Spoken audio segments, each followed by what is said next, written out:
Hello friends, welcome back to Chitra science hub. हमारा आज का टॉपिक है काइमोट्राइप्सिन का एंजाइम मैकेनिज्म। काइमोट्राइप्सिन जो है हमारा एक डाइजेस्टिव एंजाइम है जिसका काम जो है प्रोटीन्स की हाइड्रोलाइसिस में को प्रमोट करना है। इसका काम काइमोट्राइप्सिन हमारा दो स्टेजेस में काम करता है। कैसे? ये हमारा प्रोटीन है, प्रोटीन के अंदर हमारी एमाइड लिंकेज होती है हमारी।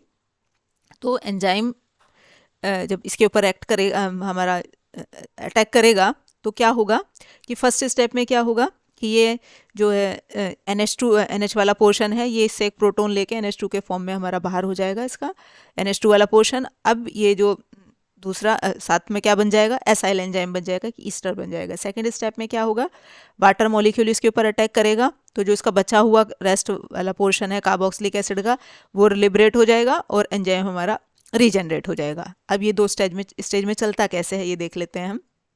फर्स्ट स्टेज में क्या होगा, in the first stage acting as an alcohol it breaks a peptide chain. Enzyme जो है अल्कोहल की तरह एक्ट करेगा और इस पेप्टाइड चेन को तोड़ेगा।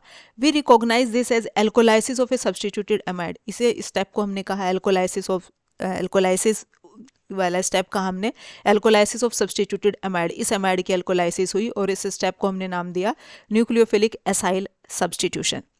The products are an amine, the liberated portion of the substrate and an ester of the enzyme। और इसके हमारा एज ए रिजल्टेंट क्या होगा, इसका जो NH2 वाला पोर्शन है वो हमारा लिबरेट हो जाएगा प्रोडक्ट के फॉर्म में, और साथ के साथ क्या बन जाएगा, एसाइल एंजाइम हमारा बन जाएगा। ये आपका यहाँ से एक प्रोटॉन लेके NH2 के फॉर्म में बाहर, और ये EOH इसके साथ जुड़ जाएगा, तो ये एसाइल एंजाइम मतलब ईस्टर बन जाएगा और उसका NH2 वाला पोर्शन बाहर हो जाएगा। सेकेंड स्टेप में क्या होगा, the enzyme Easter is hydrolysed. इसकी हाइड्रोलाइसिस होगी हमारी, इसके ऊपर वाटर मॉलिक्यूल अटैक करेगा, तो इसकी वजह से क्या है, एक कार्बोक्सिलिक जो बचा हुआ जो NH2 वाला पोर्शन तो हमारा उसका एमाइड बॉन्ड का लिबरेट हो गया। अब कार्बोक्सिलिक एसिड वाला पोर्शन हमारा जो एंजाइम में जो है वो लिबरेट होगा हमारा, और साथ के साथ एंजाइम दोबारा से रीजनरेट होगा। तो ये हमारा ये H2O की प्रेजेंस में क्या हो जाएगा, ये H और OH में हमारा लिबरेट हो जाएगा। तो ये इससे एक प्रोटॉन लेके तो EOH के फॉर्म में अलग हो जाएगा, और OH लेके ये हमारा कार्बोक्सिलिक एसिड जो है हमारा ये इसके फॉर्म में उसका सेकंड वाला पोर्शन जो है लिबरेट हो जाएगा।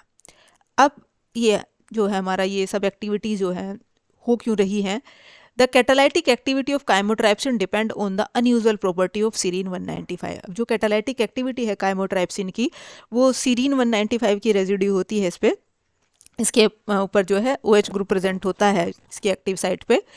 तो ये जो CH2OH ग्रुप होता है हमारा, ये जनरली केमिस्ट्री की लैंग्वेज में हम कहें तो अनरिएक्टिव होता है, लेकिन काइमोट्राइप्सिन के अंदर जो है ये इसके जो कैटालाइटिक ट्रायड में जो ये सीरीन 195 पे जो ग्रुप होता है ये रिएक्टिव होता है। तो ये इसकी एक अनयूजुअल प्रॉपर्टी है, जो जनरली हमारी केमिस्ट्री में CH2OH ग्रुप जो है वो अनरिएक्टिव होता है।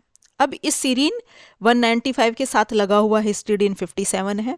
Histidine 57 is adjacent to serine 195। The carboxylate group of aspartate 102 buried in the protein also is next to histidine. अब हिस्टिडीन से लगा हुआ हमारा क्या है, एस्पार्टेट 102 है। तो ये इनका एक ट्रायड हेड है, 3 ये अमीनो एसिड रेजिड्यू है, सीरीन 195, हिस्टिडीन 57 और एस्पार्टेट 102।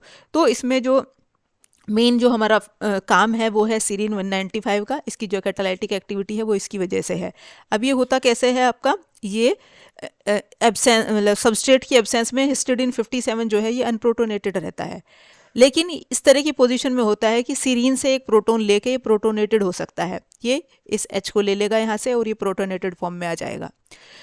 तो किसी सबस्ट्रेट की एब्सेंस में तो ये अनप्रोटोनेटेड रहता है, लेकिन जैसे ही सबस्ट्रेट मतलब कोई किसी रिएक्शन में पार्टिसिपेट करता है तो ये सीरीन से प्रोटॉन लेके प्रोटोनेटेड हो जाता है।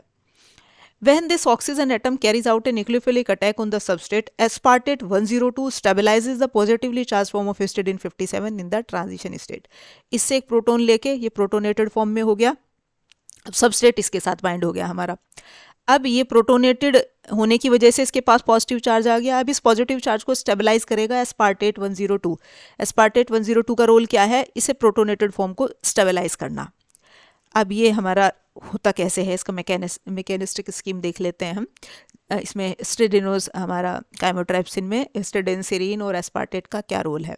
सीरीन का तो रोल हमने अभी डिस्कस किया, क्या है कि ये आपका हिस्टिडिन को एक प्रोटोन देता है, तो इस वजह से ये प्रोटोनेटेड हो जाता है। अब इसमें प्रोटोनेटेड होने की वजह से पॉजिटिवली चार्ज होने की वजह से इस पॉजिटिव चार्ज को स्टेबलाइज कौन करेगा, एस्पार्टेट 102। अब ये होगा कैसे, ये हमारा जो है सबस्ट्रेट ने इसके ऊपर अटैक किया एंजाइम के, तो होगा क्या, ये हिस्टिडिन जो है सीरीन से एक प्रोटोन लेके प्रोटोनेटेड हिस्टिडिन हो जाएगा आपका, और ये जो है प्रोटीन वाला जो ये हमारा प्रोटीन जो है वो इस यहाँ इसके सीरीन रेजिड्यू के साथ यहाँ हमारा जुड़ जाएगा।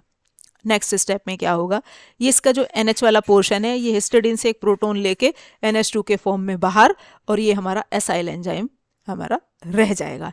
तो ये होगा कैसे, ये वाला बॉन्ड ब्रेक होगा, इससे एक प्रोटोन ले लेगा तो NH2 के फॉर्म में बाहर, और ये वाला बॉन्ड पेयर हमारा इधर शिफ्ट हो जाएगा, तो ये एसाइल एंजाइम बन जाएगा और NH2 वाला पोर्शन बाहर। अब सेकंड स्टेप में क्या होगा, एक वाटर का मॉलिक्यूल इसके ऊपर अटैक करेगा, तो हिस्टिडिन वहाँ से एक प्रोटोन लेके फिर प्रोटोनेटेड फॉर्म में आ जाएगा। अब इसका जो OH ग्रुप है वो यहाँ जुड़ जाएगा। कैसे जुड़ जाएगा, ये बॉन्ड पेयर इधर शिफ्ट हो जाएगा, तो यहाँ नेगेटिव चार्ज, यहाँ पॉजिटिव चार्ज, तो जहाँ पॉजिटिव चार्ज है यहाँ OH ग्रुप जुड़ जाएगा, तो ये हिस्टिडिन प्रोटोनेटेड हो गया और ये वाला पोर्शन OH वाला इसके साथ जुड़ गया। नेक्स्ट स्टेप में क्या होगा, ये जो है हमारा ये H जो है वापस से हिस्टिडिन से यहाँ सीरीन के पास आ जाएगा, तो ये एंजाइम फिर से रीजनरेट हो जाएगा, ओरिजिनल पोजीशन में हो जाएगा, ये भी अनप्रोटोनेटेड हो जाएगा, सीरीन का H जो है उसके पास आ जाएगा। अब ये वाला बॉन्ड पेयर हमारा क्या है, इधर शिफ्ट हो जाएगा, तो COOH कार्बोक्सिलिक एसिड वाला पोर्शन जो है प्रोटीन का जो सेकंड फ्रेगमेंट है वो भी हमारी क्या है, लिबरेट हो जाएगी। तो फर्स्ट स्टेप में NH2 वाला फ्रेगमेंट लिबरेट हुआ, सेकंड स्टेप में हमारा क्या हो जाएगा, कार्बोक्सिलिक एसिड वाली फ्रैक्शन हमारी लिबरेट हो जाएगी। तो ये था इसका मैकेनिस्टिक पैटर्न। Thank you.